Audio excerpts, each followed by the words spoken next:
Talk-37. Friday, 2nd of August, 1895.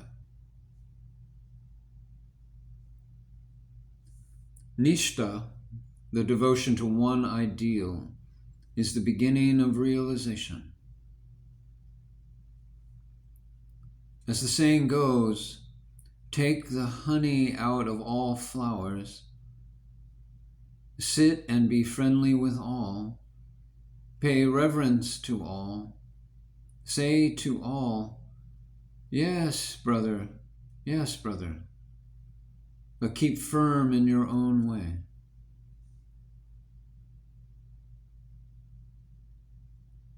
A higher stage is actually to take the position of the other. If I am all, why can I not really and actively sympathize with my brother and see with his eyes? While I am weak, I must stick to one course, but when I am strong, I can feel with every other and perfectly sympathize with his ideas.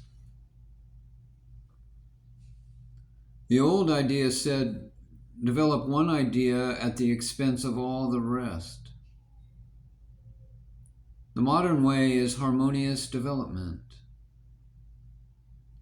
A third way is to develop the mind and control it, and put it where you will, and the result will come quickly. This is developing yourself in the truest way. Learn concentration and use it in any direction. Thus you lose nothing. He who gets the whole must have the parts too. Dualism is included in Advaita or monism. I first saw him and he saw me. There was a flash of eye from me to him and from him to me. This went on until the two souls became so closely united that they actually became one.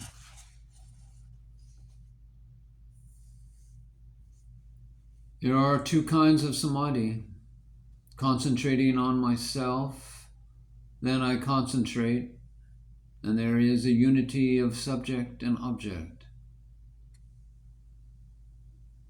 You must be able to sympathize fully with each particular, then at once to jump back to the highest monism, oneness. After having perfected yourself, you limit yourself voluntarily. Take the whole power into each action. Be able to become a dualist for the time being and forget Advaita, yet be able to take it up again at will. Cause and effect are all Maya, all illusion, and we shall grow to understand that all we see is as disconnected as the child's fairy tales now seem to us.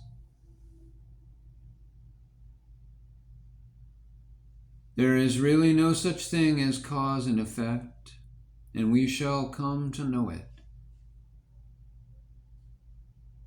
Then, if you can, lower your intellect to let any allegory pass through your mind without questioning about connection. Develop love of imagery and beautiful poetry, and then enjoy all mythologies as poetry. Come not to mythology with ideas of history and reasoning. Let it flow as a current through your mind. Let it be whirled as a candle before your eyes, without asking who holds the candle, and you will get the circle. The residuum of truth will remain in your mind. The writers of all mythologies wrote in symbols of what they saw and heard. They painted flowing pictures. Do not try to pick out the themes and so destroy the pictures. Take them as they are and let them act on you.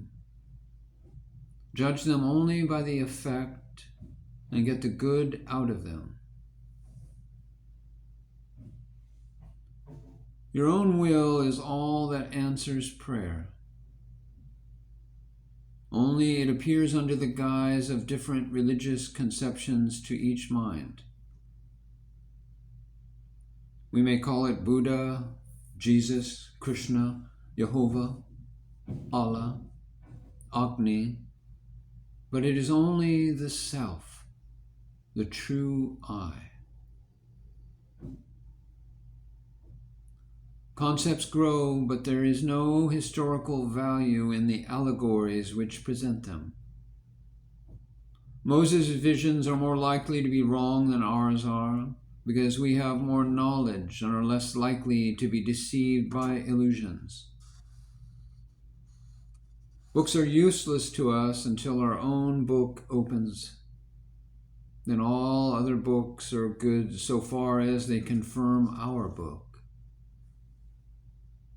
It is the strong that understand strength. It is the elephant that understands the lion, not the rat. How can we understand Jesus until we are his equals? It is all in the dream to feed 5,000 with 2 loaves, or to feed 2 with 5 loaves. Neither is real, and neither affects the other. Only grandeur appreciates grandeur. Only God realizes God. The dream is the only dreamer. It has no other basis. It is not one thing and the dream another. The keynote running through music is, I am he, I am he. Soham. All other notes are but variations and do not affect the real theme. We are the living books, and books are but the words we have spoken. Everything is the living God, the living Christ, and see it as such. Read man, he is the living poem.